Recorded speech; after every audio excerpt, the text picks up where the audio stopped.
जय हिंद मित्रांनो, स्वागत आहे तुमच्या माझ्या युट्यूब चॅनलमध्ये महेश ग्रो कॉप्स, ज्यावरती मी टोटल पोलीस भरती आणि फिटनेस रिलेटेड सर्व गोष्टी सांगत असतो. तर मित्रांनो, आजचा व्हिडिओ कशावरती आहे तर आजचा व्हिडिओ जो आहे तो पोलीस भरतीमधील महत्वाचे जे डॉक्युमेंट आहेत त्यावरती आहे. म्हणजे आता कसं, पोलीस भरती 17,000 पदांची महाराष्ट्रात भरती निघाली, त्याच्यासाठी 17 लाख जवळपास महाराष्ट्रात अर्ज आले, भरतीची डेट डिक्लेअर झाली, फॉर्म भरून झाले, आता ग्राउंडच्या तारखा जवळपास निश्चित झालेल्या आहेत. हा विषय वेगळा आहे की पाऊस पडणार आहे, पाऊस पडतोय आणि पावसामुळे ग्राउंड 2-3 महिने पुढे जावं असं बऱ्याच विद्यार्थ्यांचं म्हणणं आहे. त्यासाठी निवेदन पण केलेलं आहे. तरी पण समजा 19 तारखेला जर ग्राउंड घेण्याचं फिक्स झालं आणि तारखा डिक्लेअर झाल्या त्याप्रमाणे जर घेतलं तर तुम्हाला सोबत कोणते डॉक्युमेंट घेऊन जावे लागतात. कसं आहे, ग्राउंड घेण्याच्या अगोदर तुमचं डॉक्युमेंट व्हेरिफिकेशन होतं, म्हणजे डॉक्युमेंट तुमची पडताळणी केली जाते. त्यामध्ये कुठले डॉक्युमेंट महत्वाचे आहेत, कोणते कागदपत्र आपण सोबत घेऊन गेलं पाहिजे. कारण ऐन टायमाला बराच घोळ होतो, एका दुसरं कागदपत्र राहून जातो आणि त्यामुळं 1-2 वर्ष केलेल्या मेहनतीवरती पूर्णपणे पाणी पसरलं जातं. तर व्हिडिओ शेवटपर्यंत नक्की बघा. तर आपण आता बघूयात कागदपत्रे कोणते कोणते सोबत आपण घेऊन गेले पाहिजे. तर पोलीस भरती मध्ये आवश्यक असणारे कागदपत्रे, तर सगळ्यात महत्वाचं मित्रांनो काय आहे तर ऍडमिट कार्ड. ऍडमिट कार्ड म्हणजे काय तर पोलीस भरती ओळखपत्र. हे ओळखपत्र जे आहे हे तुमच्या सोबत असणं खूप गरजेचं आहे.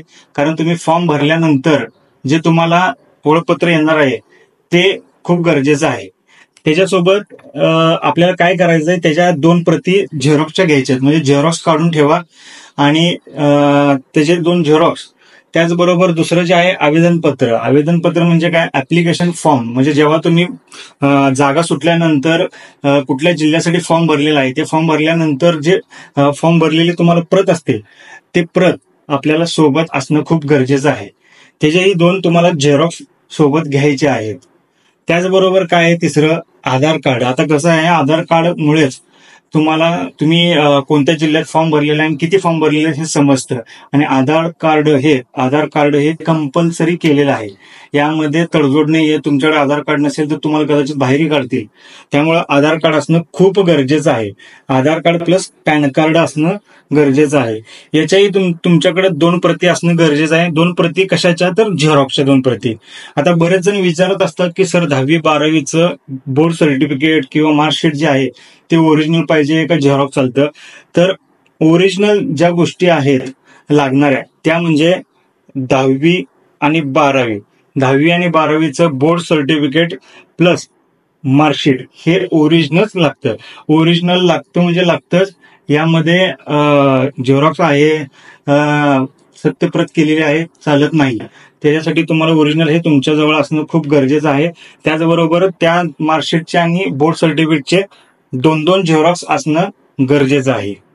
त्याचबरोबर शाळा सोडलेला दाखला हा देखील तुमच्याकडे असणं गरजेचं आहे. त्याच्याही तुमच्याकडे 2 प्रती झेरॉक्सच्या ठेवायच्या आहेत. त्याचबरोबर रहिवासी प्रमाणपत्र. आता बरेच जण विचारत असतात की सर डोमेसेल म्हणजे काय, डोमेसेल लागतंच का, डोमेसेल कास्टवाल्यांना लागतं का, ओपनवाल्यांना लागतं. तर डोमेसेल म्हणजे सरळ आपल्याला आपण महाराष्ट्राचे नागरिक आहोत यासाठी डोमेसेल असतं, म्हणजेच रहिवासी दाखला. डोमेसेल हे प्रत्येकासाठी कंपल्सरी आहे. आणि डोमेसेल जे चालू वर्षातलं लागणार आहे. म्हणजे कसं, आता 2024 चालू आहे तर 2023-24चं डोमेसेल तुम्हाला लागणार आहे, ते कंपल्सरी आहे. त्याचे पण तुमच्याकडे 2 झेरॉक्स असणं गरजेचं आहे. आता पुढचा पॉइंट काय आहे, जातीचा दाखला हा कास्ट सर्टिफिकेट. जातीचा दाखला हा कुणाकुणासाठी लागतो तर ओपनवाल्यांसाठी लागतो का, तर मित्रांनो कास्टमध्ये ज्या लोकांना कास्टचा फायदा होतो, जे लोक कास्टमधून फॉर्म भरणार आहेत त्या प्रत्येकासाठी हे कास्ट सर्टिफिकेट हे लागणार आहे. म्हणजे जातीचा दाखला ह्या प्रत्येकासाठी कास्ट सर्टिफिकेट लागणार आहे. त्याच्यात तुमच्याकडे 2 प्रती झेरॉक्सच्या असणं गरजेचं आहे. त्याचबरोबर नॉन क्रिमिलियर प्रमाणपत्र, म्हणजेच जातीचा जे कोणी तुम्ही आरक्षण मधून फॉर्म भरणार आहात, जातीच्या तुमच्या फायद्यामधून तुम्ही फॉर्म जर भरत असाल तर तुम्हाला त्याबरोबर नॉन क्रिमिलियर प्रमाणपत्र हे लागणार आहे. त्याच्याही तुमच्याकडे 2 झेरॉक्स असणं गरजेचं आहे.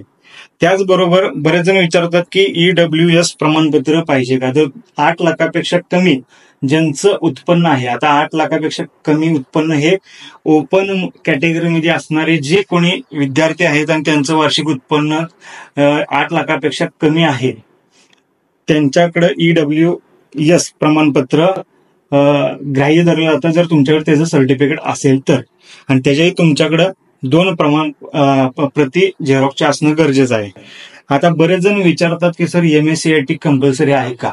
MSCIT पोलीस भरतीचं म्हणजे हे डॉक्युमेंट व्हेरिफिकेशन होतं तेव्हा बघतात का.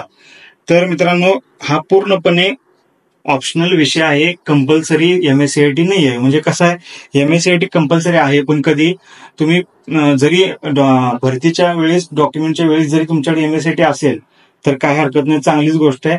जर नसेल तर तुम्ही भरती झाल्यानंतर 2 वर्षाच्या आत तुम्हाला MSCITचं सर्टिफिकेट हे सादर करावं लागतं. त्यामुळे काही अडचण नाही, असू दे नसू दे काही हरकत नाही. 2 वर्ष भरती झाल्यानंतर 2 वर्षापर्यंत तुम्ही कधीही देऊ शकता. MSCITचा पण हा विषय मिटलेला आहे. त्याचबरोबर आता काय काळजी काय घ्यायची मित्रांनो, सगळ्यात महत्वाची अजून एक गोष्ट आहे ती राहून गेली इथं.